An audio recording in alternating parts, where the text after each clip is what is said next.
Captain Jake Morrison sat in his command chair and watched the stars through the main screen. The ship moved slowly through space, its engines making a soft humming sound.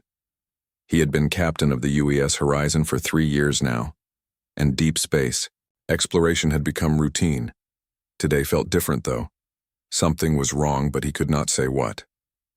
"Captain, we are approaching the asteroid field," said Dr. Lisa Warren from her science station. She was a tall woman with short brown hair and sharp eyes that missed nothing. "The mineral scans should take about 4 hours to complete." Jake nodded. "Proceed with the survey, Doctor. Commander Stone, keep our shields ready just in case we hit any debris." Alex Stone was a big man with thick arms and a serious face. He had fought in 3 border conflicts before joining the exploration service. "Shields are ready, sir. All weapon systems are on standby." The Horizon was not a warship. It carried only basic defensive weapons and relied on speed to escape. Danger. Most of the time, the biggest threat they faced was equipment failure or asteroid collisions.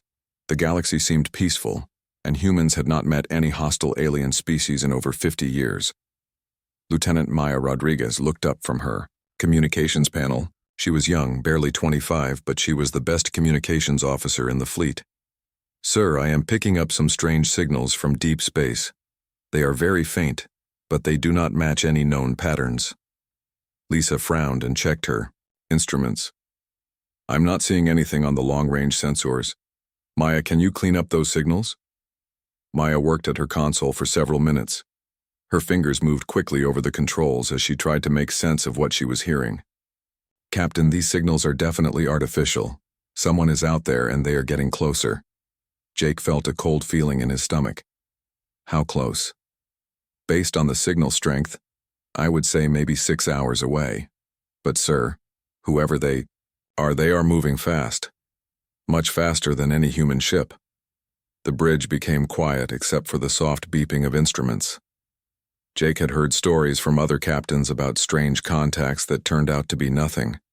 But something about this felt real. "Dr. Warren, I want a full sensor sweep of the area. Commander Stone, bring all defensive systems online."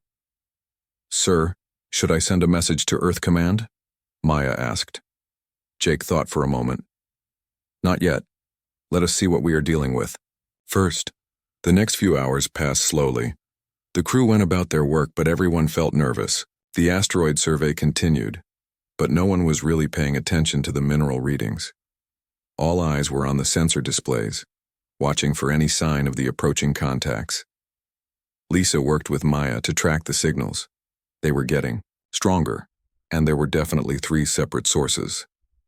"Captain, whatever these ships are, they are huge, much bigger than anything in our fleet." "How big?" Jake asked. "At least 10 times the size of our largest battleships, maybe bigger. I have never seen readings like this before." Commander Stone checked his weapons one more time. "Sir, if those are hostile ships, we do not stand a chance in a fight. Our best option would be to run." Jake knew Alex was right. The Horizon was built for exploration, not combat. But he also knew they needed to gather as much information as possible. If these were hostile aliens, Earth needed to know about them. "Contact!" Maya shouted suddenly. 3 large ships just dropped out of hyperspace. They are right on top of us. The main screen changed to show the approaching vessels. Jake felt his breath catch in his throat. The ships were massive, dark gray metal structures that looked like nothing humans had ever built. They had a predatory look, like giant space sharks with weapon ports covering their hulls. "Are they trying to communicate?" Jake asked. Maya shook her head. "No, sir, nothing on any frequency, but I am detecting massive energy buildup in their weapon systems." "Red alert!" Jake shouted. "All hands to battle stations. Helm, get us out of here, maximum speed." The ship shook as the engines powered up to full. But before they could escape, bright beams of energy shot out from the alien ships. The first blast missed, but the second one hit their rear shields. "Shields down to 60%, Alex reported.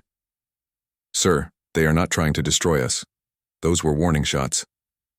Lisa looked at her readings in confusion. "Captain, their weapons are much more powerful than what they just used. They could have destroyed us easily." Another energy beam struck the ship, this time on the side. The lights flickered and everyone grabbed their chairs to keep from falling. Why are they playing with us? Jake wondered out loud. Maya suddenly understood. Sir, I think they are hunting us, like a cat with a mouse. The alien ships moved closer, but they did not fire their main weapons. Instead, they used smaller guns that damaged the horizon but did not destroy it. They seemed to be enjoying the chase. They want us alive, Lisa said with growing horror.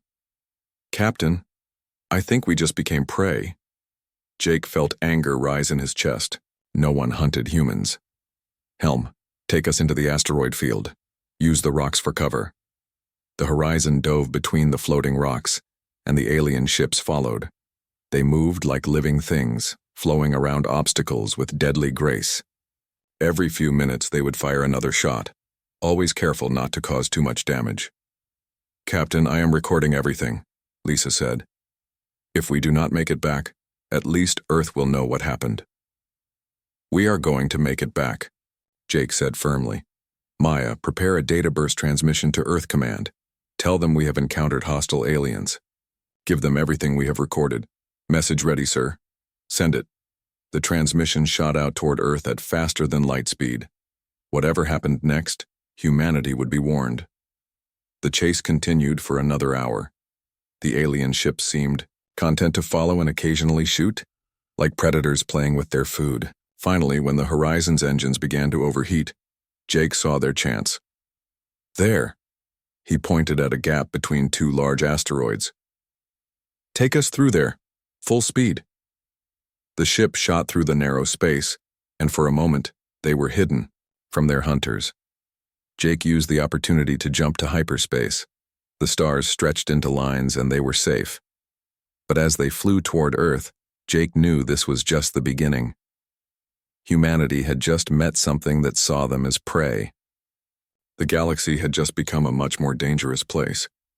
3 weeks had passed since Captain Jake Morrison's message reached Earth. Admiral Patricia Hayes sat in the command center at Earth Defense Headquarters, watching red dots appear on the holographic display. Each dot represented an alien ship, and there were more every day. Admiral, we have confirmed sightings in 12 different systems, reported Commander Frank Davis, her aide. They are not attacking major colonies or military bases. They seem to prefer small, isolated settlements. Patricia studied the pattern. The aliens were smart. They avoided areas where humans could mount a strong defense. Instead, they picked on places where people could not fight back effectively. What about the fleet deployments? We have moved 3 battle groups to protect the core worlds, but we cannot cover everything. There are too many frontier settlements scattered across human space. The comm system buzzed and Maya Rodriguez appeared on the screen. She was now stationed at Luna Base, helping to coordinate the defense efforts. Admiral, we are receiving a distress call from New Montana Colony.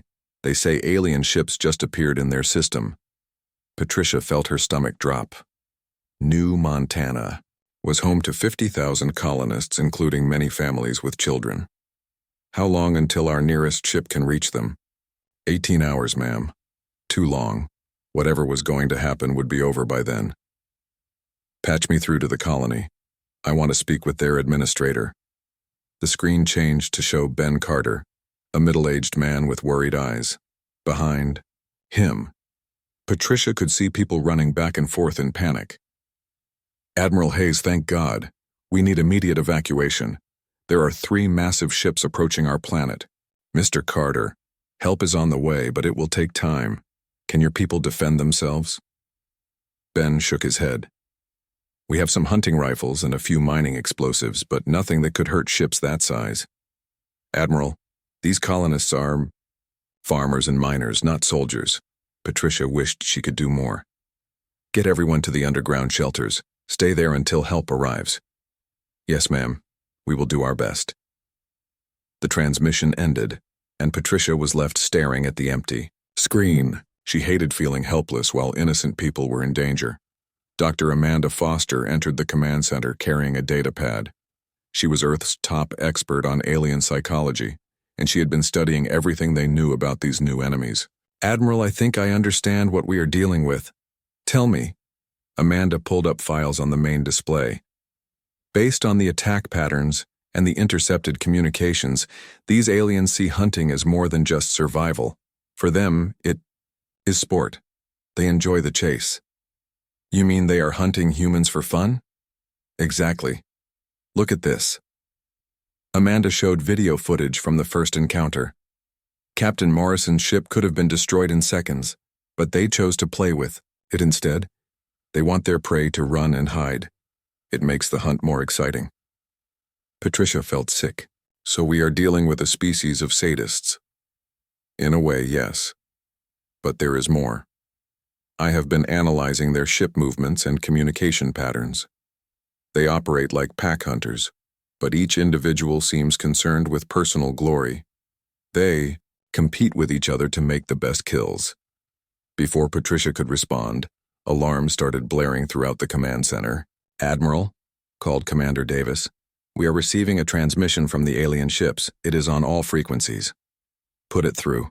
The voice that came through the speakers was deep and harsh, speaking broken but understandable English. "Small meat. Thinks it flies among stars. Small meat learns place. We hunt, we take, you run, game begins." The transmission ended, leaving the command center in shocked silence. Patricia had heard many threats during her military career, but this was different.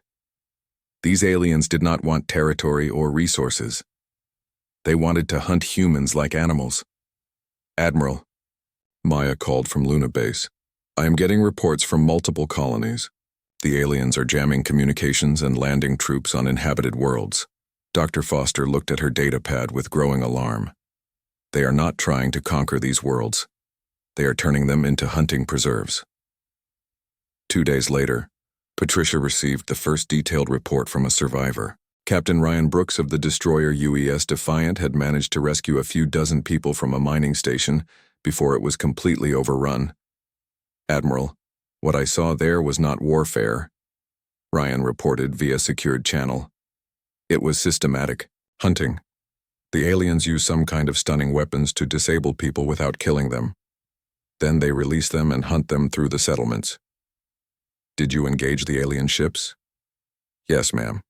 We managed to damage one of their smaller vessels before they drove us off. But they responded by destroying 3 more mining platforms. The message was clear: fight back and more innocents die." Patricia realized the horrible truth. The aliens had found the perfect strategy to neutralize human military advantages. They held civilians hostage and turned any military response into a choice between saving lives and winning battles. Dr. Foster approached with new information. "Admiral, I have been studying the psychological profiles. These aliens come from a world where they were the absolute top predators. They have never faced prey that could truly threaten them." "What does that mean for us?"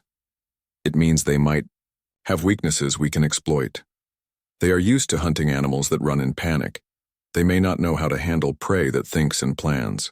Patricia felt a spark of hope. "What do you recommend?" "We need to change the rules of their game. Instead of reacting to their attacks, we need to make them react to ours. But first, we need to understand them better." At that moment, Maya's voice came over the comm system.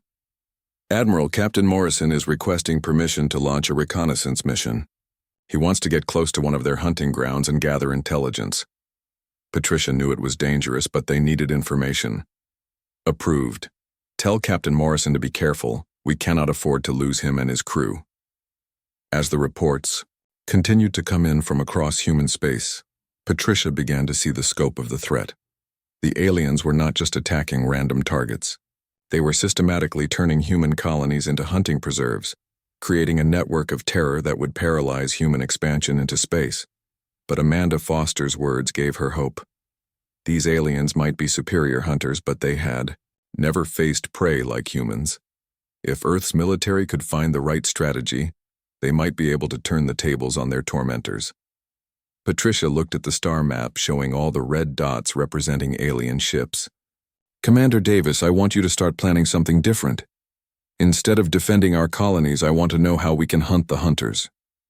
The war was just beginning, but Patricia was determined that humanity would not go quietly into the night. If these aliens wanted a hunt, they were going to get more than they bargained for. Admiral Patricia Hayes stood in the war room looking at dozens of military officers.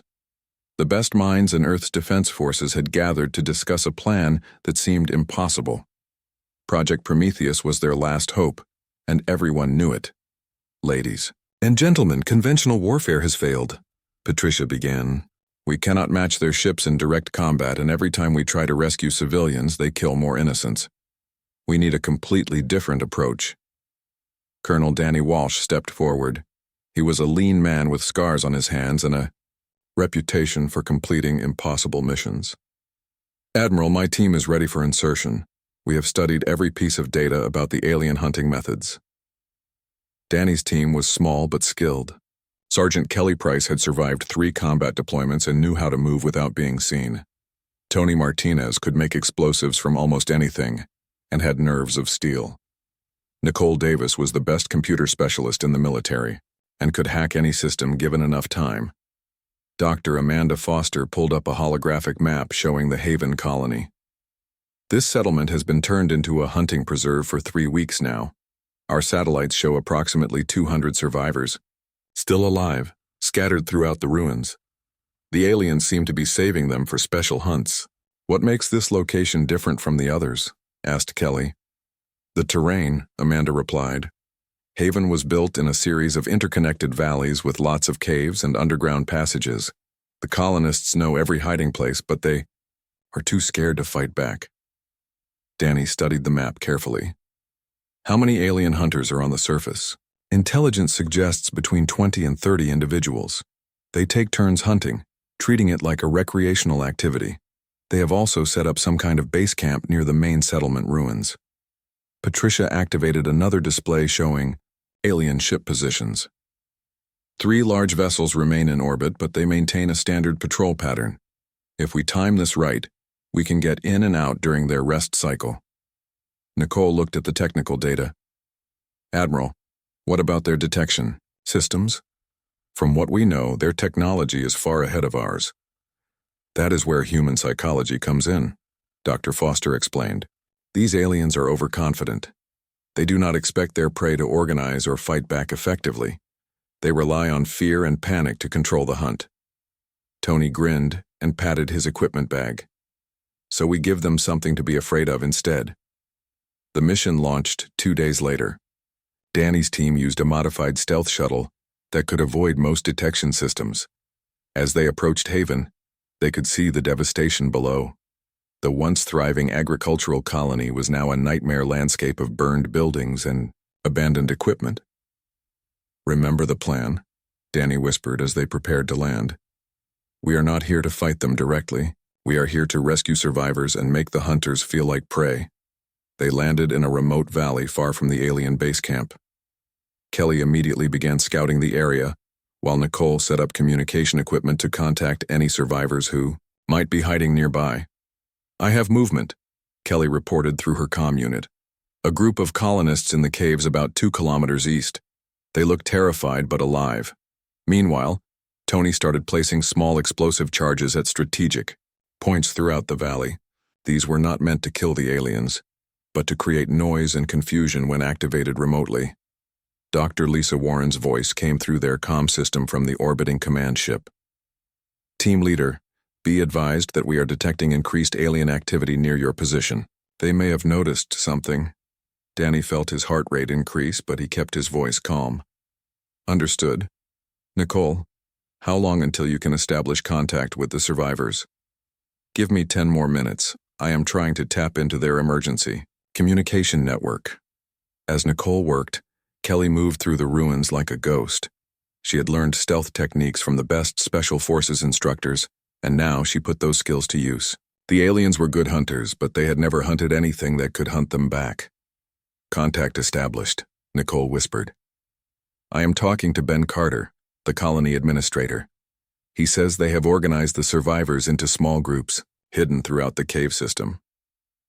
Tell him we are here to help, but they need to follow our instructions exactly," Danny replied. The first phase of the plan went smoothly. Using the cave system as cover, the team began moving survivors toward the extraction point. But they did not simply rescue people and leave. Instead, they started implementing Dr. Foster's psychological warfare strategy. Tony's explosives began going off in sequence, but not randomly. The pattern was designed to herd the alien hunters toward specific locations where Kelly waded in. Ambush. She did not try to kill them. Instead, she used tranquilizer darts that would knock them unconscious for several hours. The aliens had never experienced being the prey before. When their hunting party members started disappearing without explanation, panic began to spread among them. They were used to hunting scared colonists who ran in predictable patterns. They did not know how to handle invisible enemies who struck from the shadows. Nicole monitored alien communications and reported back to the team. They are getting confused and angry. They keep asking each other where their missing hunters went. Some of them sound actually frightened. Ben Carter met them at one of the rescue points with 50 colonists who had been hiding for weeks. His eyes were wide with amazement. "You actually made them afraid. We could hear them calling for help on their communication devices." "That was the point," Danny explained. "They think they are the ultimate predators, but they have never faced prey that uses teamwork and strategy." The extraction continued throughout the night. Each time the aliens thought they understood the pattern, the human team changed their tactics. Kelly would strike from a different direction, Tony would set off explosives in unexpected places, and Nicole would jam their communications at crucial moments. By dawn, they had rescued 187 colonists and captured 4 alien hunters alive. More importantly, they had shattered the aliens' confidence in their own superiority. As they prepared to leave, Danny looked back at the colony ruins. "This is just the beginning. We have shown them that humans can be predators too." Dr. Foster's voice came through their comm system as they reached orbit. "Excellent work, team. The captured aliens are already providing valuable intelligence, but more importantly, word of this mission will spread among their species. They will start to fear us." Kelly smiled as she cleaned her equipment. "Good. It is about time they learned what it feels like to be hunted." The mission had been a complete success, but everyone knew it was only the first step. The real war was just beginning, and now humanity had something they had not possessed before. Proof that the galaxy's ultimate predators could be defeated by prey that refused to act like victims. War leader Keththak paced back and forth in his command chamber aboard the hunting vessel Dark Fang. His massive claws clicked against the metal floor as he tried to understand what had happened at the small meat colony. 4 of his best hunters had vanished without a trace, and the prey had escaped. "Impossible," he growled to himself. "Small meat does not hunt. Small meat runs and hides." His lieutenant, Keth Marin, approached carefully. The younger hunter was ambitious and looking for any sign of weakness in his leader. "War leader, perhaps the small meat is more dangerous than we thought." Keththak turned on him with fury. "You question my judgment? I have led successful hunts on 17 different worlds. These small meat are no different from any other prey." But even as he spoke, Keththak felt doubt creeping into his mind. In all his years of hunting, prey had never organized attacks against hunters. Prey ran, hid, and died. That was the natural order. Meanwhile, Captain Jake Morrison stood on the bridge of his newly upgraded ship, the UES Defiant. Admiral Hayes had promoted him and given him command of a small fleet designed specifically to fight the alien hunters. The ships were fast, carried powerful weapons, and most importantly, they were crewed by people who understood the new way of war. "Captain, we have identified another alien hunting party," reported Lieutenant Maya Rodriguez.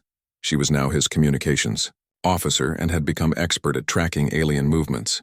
3 ships, heading toward the mining colony at Proxima 7. Jake studied the tactical display. The alien ships moved in a straight line formation, confident in their superior firepower. They expected no real resistance from human forces. "Commander Stone, are our other ships in position?" Alex Stone, now serving as Jake's tactical officer, checked his instruments. "The Liberty and the Freedom are hidden behind the asteroid belt. The Courage is positioned near the gas giant. We have them surrounded, but they do not know it yet." This was the new human strategy. Instead of meeting the aliens in direct combat, they used coordination and surprise. Each ship in the fleet had a specific role, and they worked together like a pack of wolves hunting larger prey. Dr. Lisa Warren monitored the alien communications from her science station. "Captain, they are talking about the missing hunters from Haven Colony. They sound worried and confused." "Good," Jake replied. "Fear makes predators sloppy." On Earth, Dr. Amanda Foster worked with General Sam Cooper to develop new battle tactics. They studied videos of wolf packs, lion prides, and other cooperative hunters. The key was understanding that individual strength meant nothing if the prey could turn the hunter's confidence against them. "The aliens have a critical weakness," Amanda explained to the general. "They hunt for personal glory. Each one wants to make the best kill and earn status in their society. They do not coordinate well because they are competing with each other, General." Cooper nodded. "So if we can force them to compete instead of cooperate, we can defeat them even with inferior weapons." "Exactly. Our pilots need to make each alien ship think the others are trying to steal their kill, turn their hunting instinct against them." Back in space, Jake's fleet prepared to test this theory. As the alien ships approached Proxima 7, they detected the mining colony's distress signals and increased speed. They were eager to begin a new hunt. "Now," Jake ordered. The human ships appeared from 3 different directions at once. But instead of attacking the alien formation as a whole, each human ship targeted a different alien vessel. They fired warning shots that damaged but did not destroy their targets. Lieutenant Maya monitored the alien communications. "Captain, they are arguing with each other. Each ship commander thinks the others are trying to claim the best hunting territory." The alien formation began to break apart as individual ships pursued their own targets. Keththak's vessel chased the Defiant toward the asteroid belt, while the other 2 alien ships split off to pursue the Liberty and the Freedom. "Perfect," Alex Stone muttered. "They are doing exactly what Dr. Foster predicted." Jake led the dark, fanged deeper into the asteroid field using the rocks for cover. Behind him, the massive alien ship tried to follow, but its size made it clumsy among the floating debris. Every few minutes, Jake would pop out from behind an asteroid to fire a quick shot, then disappear again. Keththak grew increasingly frustrated. "Small meat runs like coward. Face me in open battle." But Jake had no intention of fighting fairly. This was not about honor or personal glory. This was about survival and turning the aliens' hunting methods against them. Meanwhile, the Liberty and the Freedom were leading their pursuers in a deadly game of cat and mouse near the gas giant. The human ships used the planet's rings and moons for cover, appearing and disappearing like ghosts. The alien hunters became more aggressive as their frustration grew. They fired wildly at shadows and wasted ammunition chasing false targets. Their careful, methodical hunting style collapsed into desperate, uncoordinated attacks. "All ships, begin Phase 2, Jake ordered. Now the human ships started working together again. While one ship drew an alien hunter into a trap, the other 2 would attack from different angles. The aliens found themselves fighting 3 enemies at once, but they could not coordinate their own response because each ship was focused on its individual target. The first alien ship fell when it chased the Freedom too close to the gas giant. The planet's gravity caught the massive vessel, and it was pulled into the crushing atmosphere. The second ship was destroyed when it became trapped in the asteroid belt, unable to maneuver quickly enough to avoid the Liberty's concentrated fire. Keththak realized he was now alone, facing 3 human ships. For the first time in his life, he felt something he had never experienced before, the fear of being prey. "Impossible," he whispered. "We are the hunters. We are the strong ones." Jake's voice came over the communication channel. "Surrender now and we will let you live. Continue fighting, and you will join your friends." The war leader's pride would not allow surrender. He charged forward, firing all weapons at the Defiant. But Jake was ready. The 3 human ships surrounded the alien vessel and attacked from all sides. The Dark Fang's shields collapsed under the coordinated assault.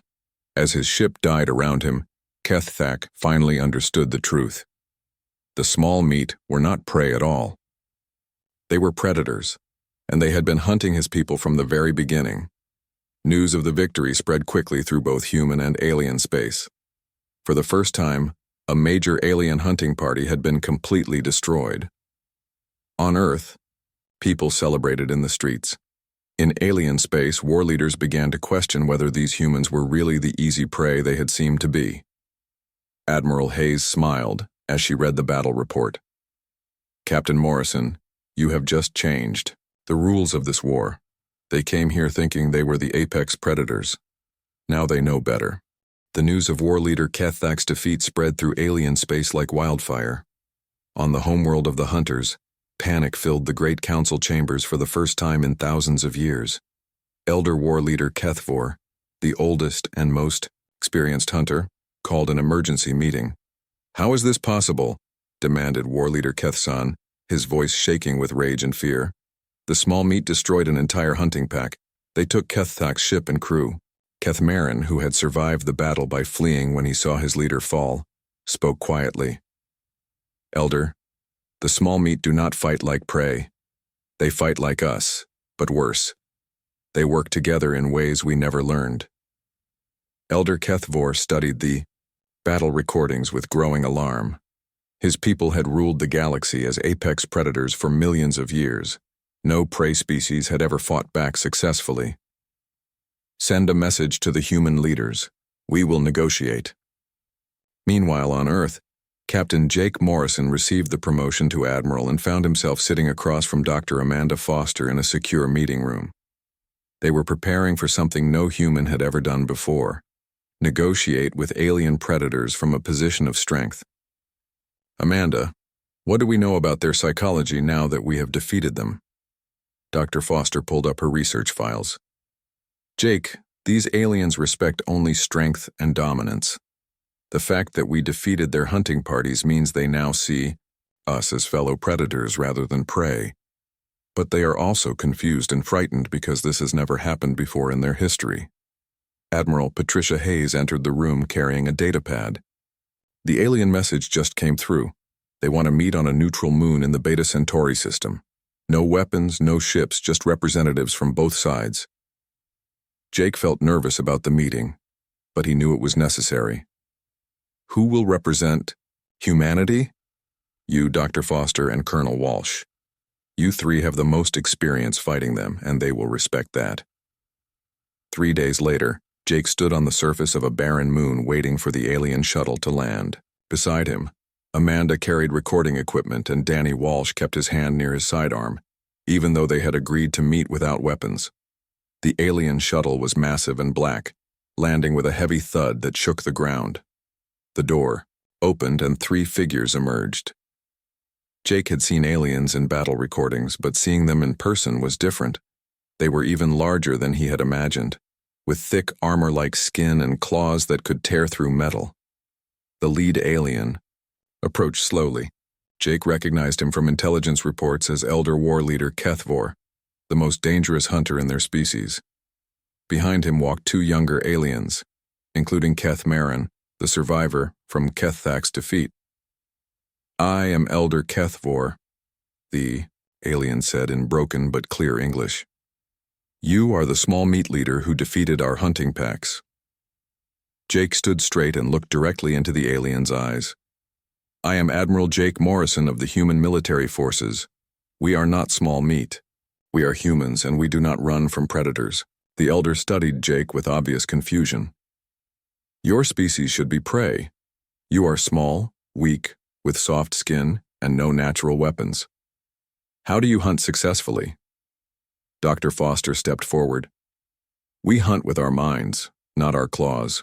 We work together as a pack, and we turn the strengths of our enemies against them." Kethmarin shifted uncomfortably. "Elder, they do not hunt like any species we know. They make us afraid, and fear makes us weak." The elder's eyes widened at this admission. In their culture, showing fear was the ultimate disgrace. But the younger hunter was speaking truth that could not be denied. Jake decided to demonstrate human psychology. "Elder Kethvor, your people came to our space thinking we were easy prey. But humans became the dominant species on our world by hunting every other predator to extinction. We are very good at killing things that try to kill us." "Impossible," the elder growled. "Prey does not hunt predators." Amanda pulled out a data pad and showed videos of human persistence hunting. Watch this. Our ancestors would chase prey for days until it collapsed from exhaustion. We would track wounded animals across continents. We hunted mammoths, giant bears, and saber-toothed cats until they were all gone. The aliens watched in growing horror as they saw humans working together to bring down creatures much larger and stronger than themselves.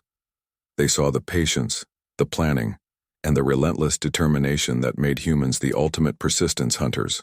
"You are predators," the elder whispered in shock. "You are apex predators like us." Jake nodded. "Yes. And now you understand why your hunting parties failed. You thought you were hunting prey, but you were actually fighting other predators on their own territory." The negotiation continued for hours. Jake explained that humans would no longer tolerate being hunted for sport. Any alien ship that attacked human colonies would be destroyed without mercy. The hunting preserves would be shut down immediately, and all human prisoners would be released. But Jake also offered something unexpected. "Elder, some of your younger hunters have asked to study our methods. We are willing to teach them, but only if your people abandon their hunting of intelligent species." The elder was quiet for a long time. Finally, he spoke. "What you offer is interesting. Our young hunters grow bored with hunting dumb animals. Learning to hunt like humans might give them new challenges." Dr. Foster smiled. "We could organize joint training exercises. Your people could learn human pack tactics, and our soldiers could learn your individual combat skills." Danny Walsh, who had been quiet during most of the negotiation, finally spoke up. "Just remember, if any of your people decide to go back to hunting humans for sport, they will discover that we are very good at hunting hunters." The elder looked at Danny with what might have been respect. "You speak like a true predator. Very, well, we accept your terms. The hunting of humans will end immediately." Cathamaran stepped forward. "Admiral Morrison, I request permission to study with your military forces. I want to learn how humans fight so effectively." Jake smiled. "Request granted. But you will start as a private and work your way up just like everyone else." As the meeting ended and both groups prepared to return to their ships, the elder had one final question. "Admiral, what made your species so dangerous? What turned you into apex predators?" Jake thought for a moment before answering. "We never forgot that everything in the universe is trying to kill us. So we learned to kill it first." 6 months later, Jake stood on the observation deck of Earth Station 1, watching alien and human ships conducting joint training exercises. The war was over, but more importantly, humanity had earned its place among the galaxy's apex predators. Dr. Foster joined him at the window. "Hard to believe it all started with them thinking we were easy prey." Jake chuckled. "They learned the same lesson that every predator on Earth learned millions of years ago. Humans are the most dangerous hunters in the galaxy, not because we are the strongest or fastest, but because we never stop hunting until our prey is dead." In the distance, an alien ship and a human ship flew side by side, former enemies now learning from each other. The galaxy had become a safer place, not because the predators were gone, but because they had learned to respect each other.